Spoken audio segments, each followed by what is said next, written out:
natin. Congratulations sa ating Scientist of the Week. Isipin mo, ano yun Scientist Awardee yan. So, congratulations kay Dr. Amy.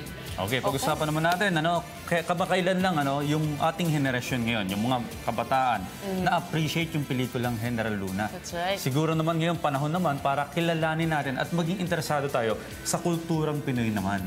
Dahil marami sa atin hindi nakakaalam siguro sa modernong panahon ngayon kung ano ba yung mga kasuotan dati, kung ano ba yung mga festival na existing pa ngayong araw. At para pag-usapan yan, may mga bisita tayo ngayong umaga. Carla, ang head ng Northern Cultural Communities na si Dr.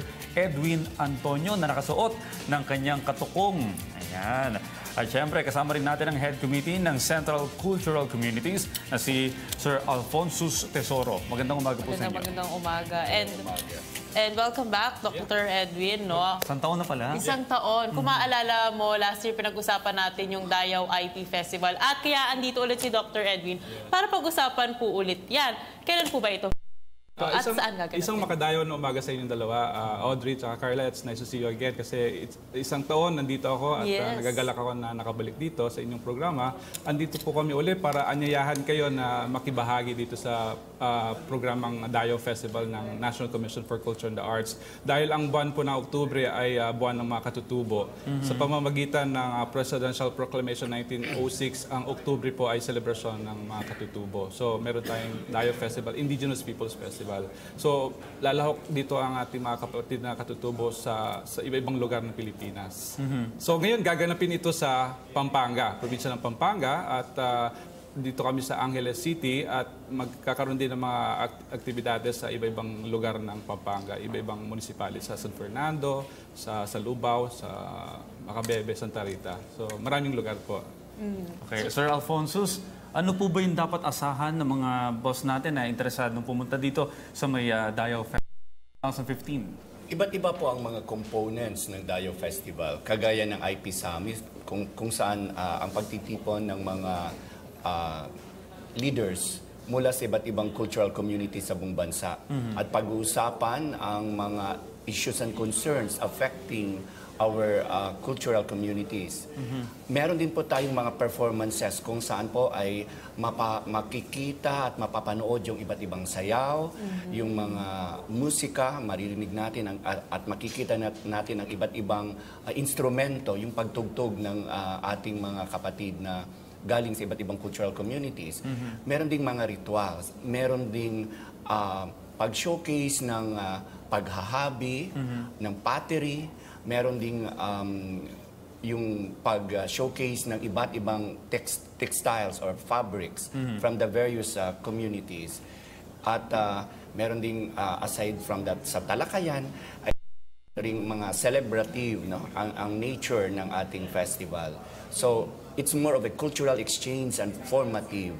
At ito ay may mga outreach programs din na nabanggit ni Dr. Antonio sa iba't ibang bayan ng Pampanga. Ako naman gusto kong itanong, siguro para din sa ating mga boss na nanonood ngayon, gaano po ba karami ang mga indigenous tribes o mas kilala ngayon sa cultural communities na meron ng ating bansa?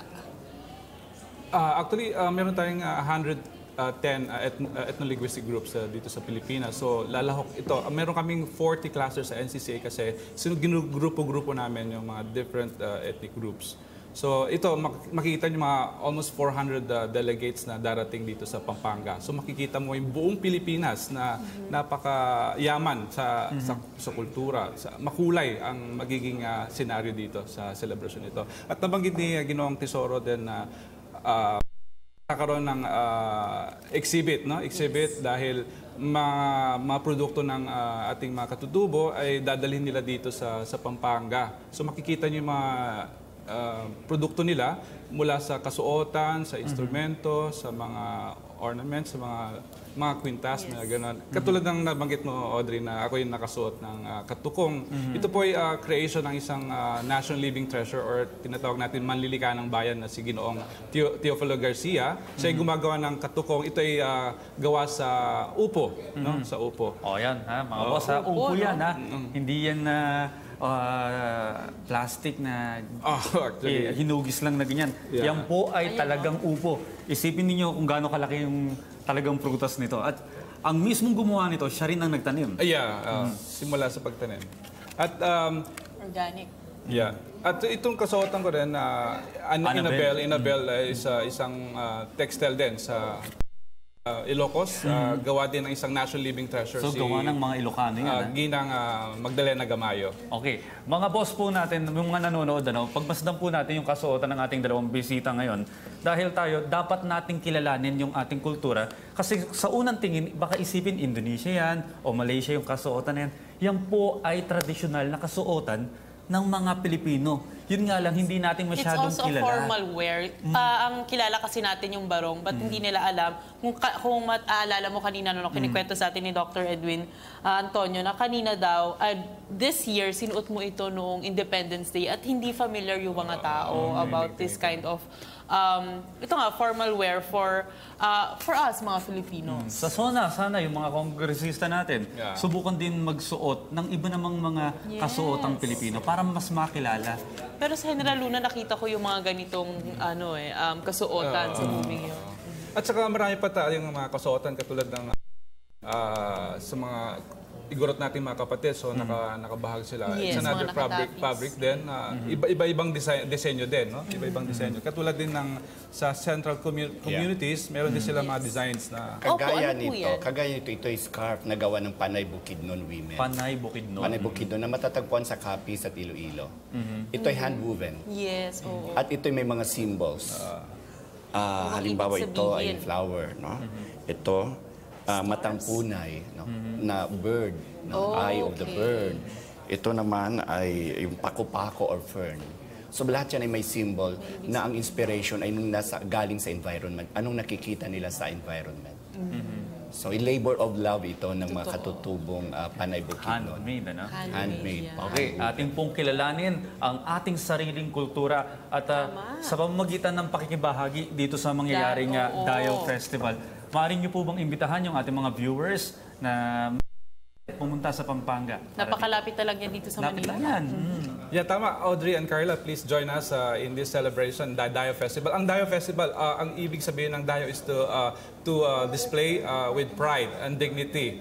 So, yun ang meaning po ng Dayaw. So, lahat po inimbitahan namin sa October 15 to 17. Nandun po kami sa Angeles City para itampok itong Dayo Festival. So, lahat po nating mga kapatid na katutubo. Nandun po kami para hindi lang magpamalas, pero magturo din ng ating mga arts and crafts, mga katutubong pagkain. So lahat makikita nyo doon. Yung hindi nyo nakikita dito sa mainstream, makikita nyo doon sa pagtatanghal ng Dayo Festival. Doon din po ninyo ma-appreciate ang sinasabi natin na unity in diversity.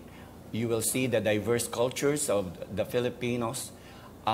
Kagaya po sa amin sa Central Cultural Communities, ay nandun pa ang ating mga kapatid na Mangyan, mga Aita, sa iba't ibang lugar ng Philippines. May Jamamapon po tayo. At yung Panay Bukidnon from all over the Central Panay Island.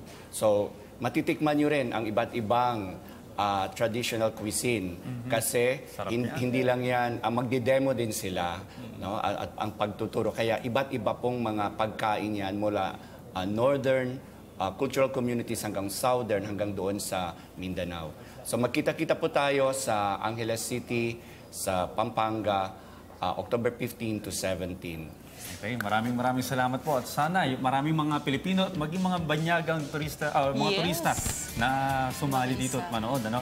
Okay, nakapanayan po natin ang head ng Northern Cultural Communities na si Dr. Edwin Antonio at head ng committee ng Central Cultural Communities na si Mr. Alfonso Tesoro. Maraming salamat po sa inyo. Maraming salamat.